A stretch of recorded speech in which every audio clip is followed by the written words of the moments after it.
Chers téléspectateurs, bonsoir et bienvenue dans cette nouvelle édition. Tout de suite, direction à Paris pour commencer. Premier jour du sommet de la francophonie ou OIF, aujourd'hui 4 octobre 2024, qui s'est tenu à la Cité internationale de la langue française de Villiers-Cotterêts en France, auquel a participé la délégation malagasy, dirigée par le président de la République Andry Rajoelina et son épouse Mial Rajoelina.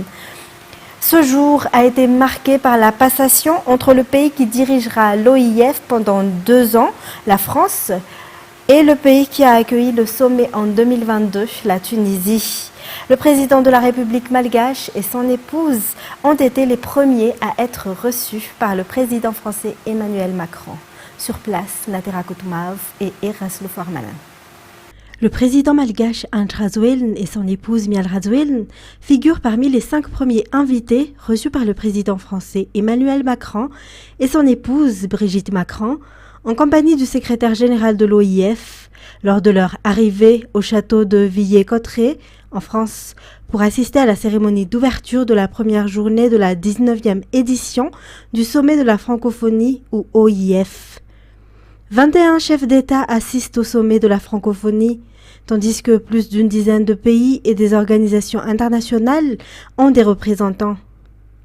La France prend donc la direction de l'OIF pour 2 ans après la Tunisie. Lors de cette première journée à la Cité internationale de la langue française à Villiers-Cotterêts, la passation de pouvoir entre les 2 parties a été effectuée par les ministres des Affaires étrangères français et tunisiens en présence de la secrétaire générale de l'OIF, Louise Mushikiwabo. Lors de son discours, le président français a souligné l'importance de l'Organisation internationale de la francophonie, notamment au niveau culturel, diplomatique, mais aussi historique, dans l'utilisation de la langue française. Plus de 320 millions de personnes parlent le français dans le monde et Madagascar en fait partie, avec environ 7 729 000 francophones. Et notre langue est aussi une langue pour entreprendre, pour commercer. D'abord parce qu'elle est un formidable truchement. Prenez le continent africain, prenez l'Océanie. Le français est par excellence la langue de passage.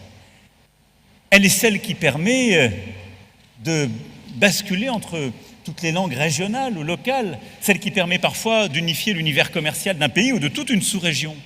Et à cet égard, elle est un formidable levier d'opportunité. Et je le dis pour tous nos jeunes, tous ceux qui s'orientent vers le commerce, ne pensez pas qu'anglais.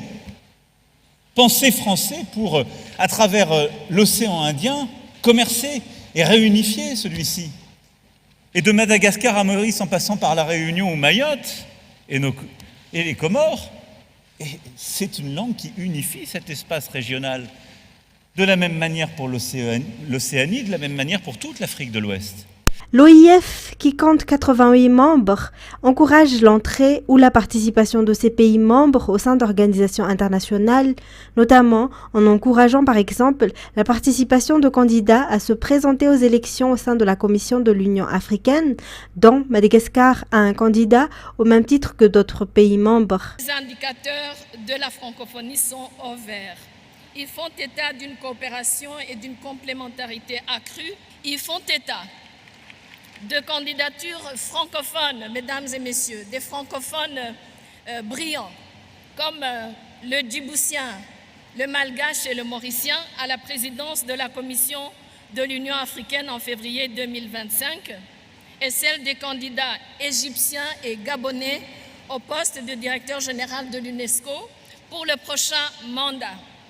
Mesdames et messieurs, je vous invite à poursuivre votre soutien à l'excellence francophone au service de son influence et au rayonnement de notre belle langue. La France accueille cette année le sommet de l'OIF pour la 3e fois, le premier en 1986 à Versailles, le second à Paris en 1992 et celui-ci au château de Villiers-Cotterêts. Pour la France en particulier, le palais de Villiers-Cotterêts a une histoire indissociable de la langue française, car c'est ici que le roi François Ier a créé la loi ordonnant que la langue française soit la langue officielle de l'administration publique française.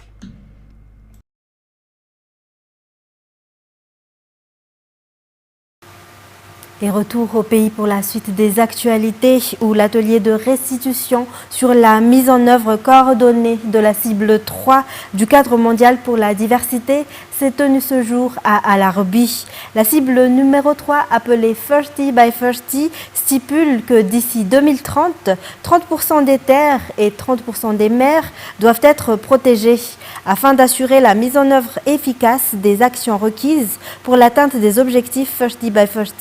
Des ateliers clés ont été tenus auparavant.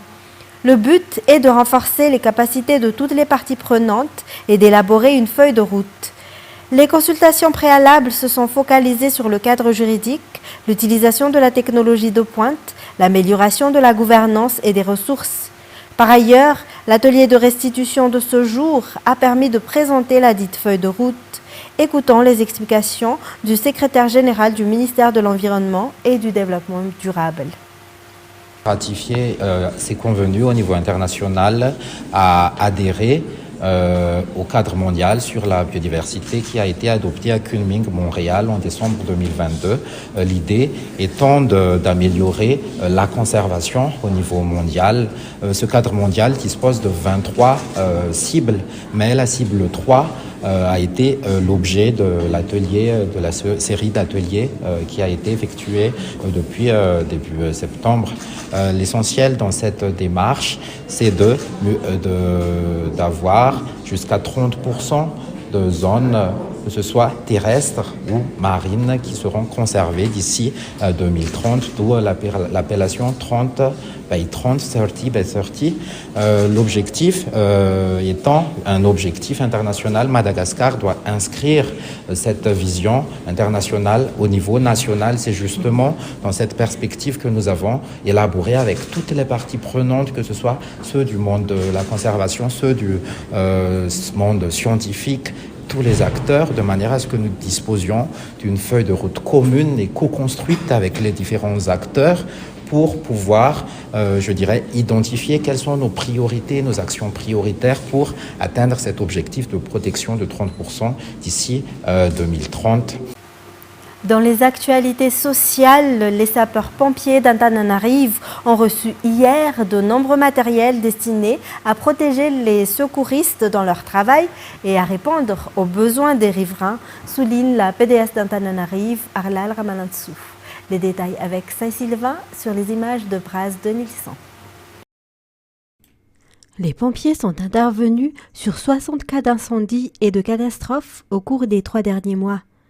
Lors de ces interventions, les secouristes rencontrent divers problèmes, notamment l'insuffisance de matériel, lesquels ne correspondent plus à leur effectif. De ce fait, le recrutement est limité chez les sapeurs-pompiers. Hier, le PDS d'Antananarive, Arlal Ramalantsou, et les partenaires ont octroyé des matériels qui répondent pleinement aux besoins de ces pompiers. Ils sont composés d'aéries ou appareils respiratoires et de bouteilles de plongée pouvant être utilisées lors des incendies pour des sauvetages sous l'eau, l'UPI ou uniforme de protection des sauveteurs, ainsi que de produits émousseurs de 700 mètres cubes.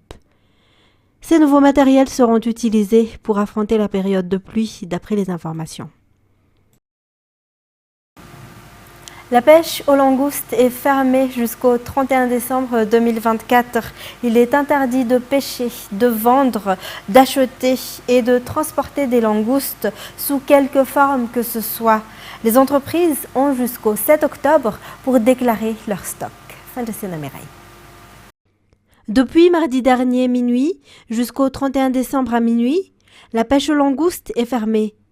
Conformément au décret gouvernemental 2017-854 du 26 septembre 2017 relatif à la définition de la période de pêche. Pour les régions Diana, Sofia, Bouenne, Melak, Menabe, Sud-Ouest, Est, Analanzrouf et Sava, il est interdit de pêcher, vendre, acheter et transporter des langoustes sous quelque forme que ce soit. Tous les exploitants, entreprises de pêche, collecteurs ou vendeurs doivent déclarer leur stock au Bureau régional de la pêche et de l'économie bleue, le plus proche au plus tard le 7 octobre 2024. Ainsi, des sanctions sévères seront prises à l'encontre de ceux qui transgressent la règle. En éducation, une attention particulière devrait être accordée aux enseignants en guise de gratitude pour leur travail. Ils bénéficieront donc d'un contrat social dans le cadre de l'amélioration de l'éducation. La journée mondiale des enseignants a débuté aujourd'hui à Kazundandi, dans le district de Mazakanjin, par une réunion des enseignants. L'enseignement et l'éducation sont la base du développement, a déclaré la ministre de l'Éducation nationale. L'éducation requiert de l'amour, c'est pourquoi il est important d'accorder une attention particulière aux enseignants et aux éducateurs. Ainsi, ils jouiront d'un contrat social pour l'éducation communautaire. Demain se tiendra la célébration de la Journée mondiale des enseignants qui se tiendra à l'EPP de Mazakanjin. Dans la page culturelle, le lancement officiel de la 35e édition du Madagascar s'est tenu hier à Lavuri, à Noussi. Antananarive, Intirabe, Tuamas, Nusibe et Impef accueilleront l'événement avec la participation des artistes locaux et étrangers. Les détails.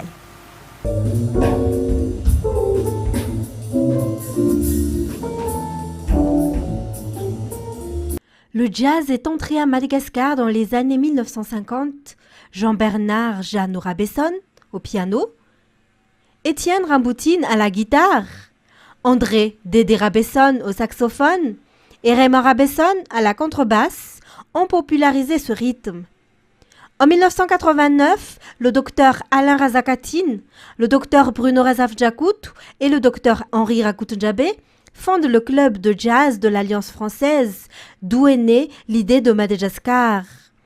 Aujourd'hui, le jazz se développe à Madagascar, mélange de jazz traditionnel et de jazz moderne.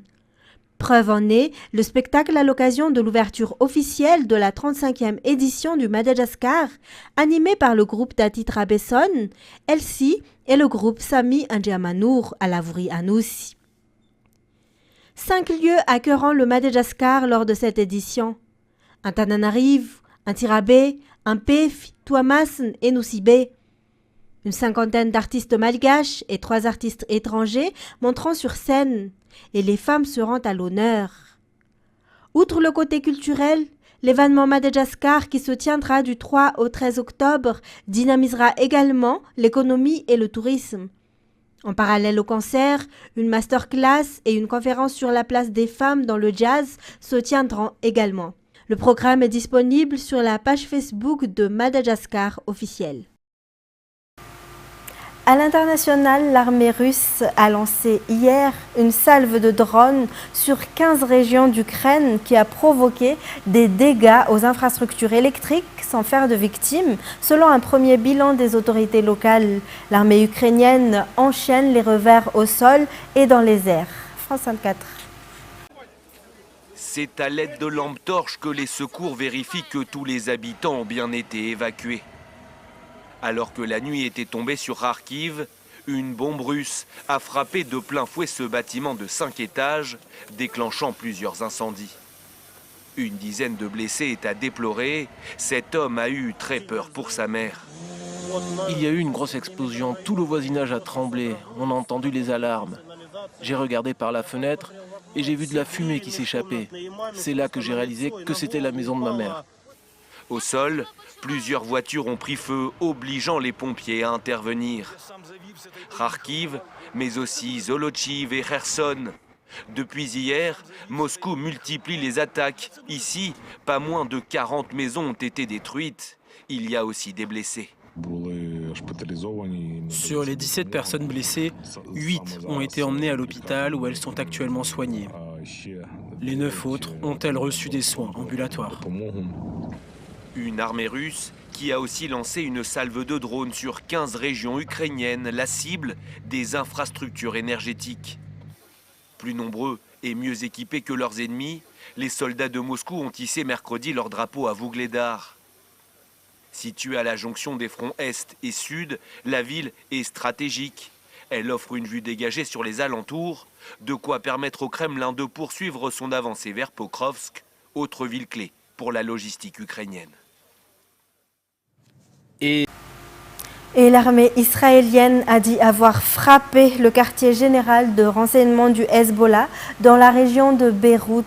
De son côté, l'armée libanaise a annoncé avoir riposté pour la première fois depuis un an à des tirs israéliens après la mort d'un deuxième de ses soldats dans le sud du Liban. France 24. C'est une première depuis un an. L'armée libanaise l'assure, elle a riposté à des tirs israéliens après la mort d'un deuxième de ses soldats. Cela se passe dans le sud du pays, où l'armée de l'État hébreu mène depuis cette semaine des incursions terrestres. Comme les jours précédents, la banlieue sud de Beyrouth a, elle, été visée par des frappes israéliennes. L'un des immeubles visés abritait le département d'information du Hezbollah, bureau qui avait préalablement été évacué. Un centre de secours de la formation pro-iranienne dans la capitale a lui aussi été visé, faisant plusieurs victimes.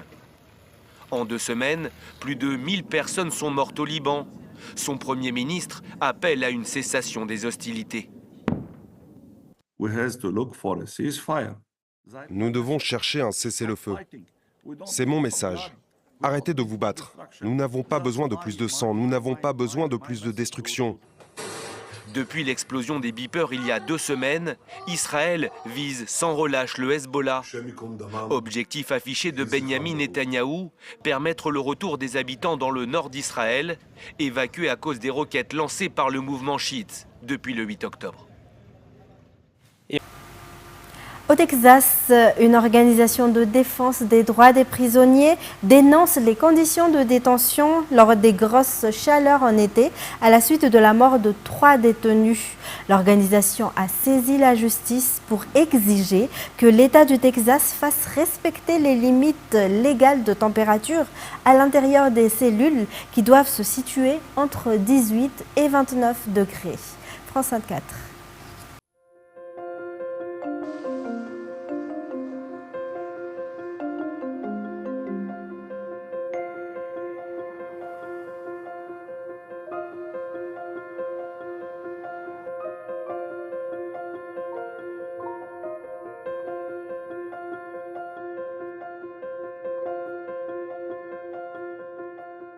It was miserable. I would not come back. I felt sometimes like passing out. Yes, it was intense hotness. It was too hot. During my incarceration, I would use toilet water because the toilet water was cooler than the water that came out of the tap. I would flush the toilet a few times and splash that cooler water on my body in an effort to bring my core body temperature down.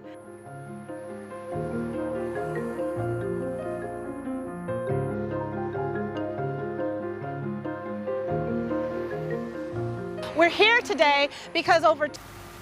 Ainsi s'achève cette édition. Merci à vous de l'avoir suivi.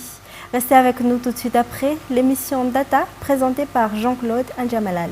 Quant à moi, je vous donne rendez-vous dès demain pour de nouvelles actualités. Au revoir et bon vendredi à tous.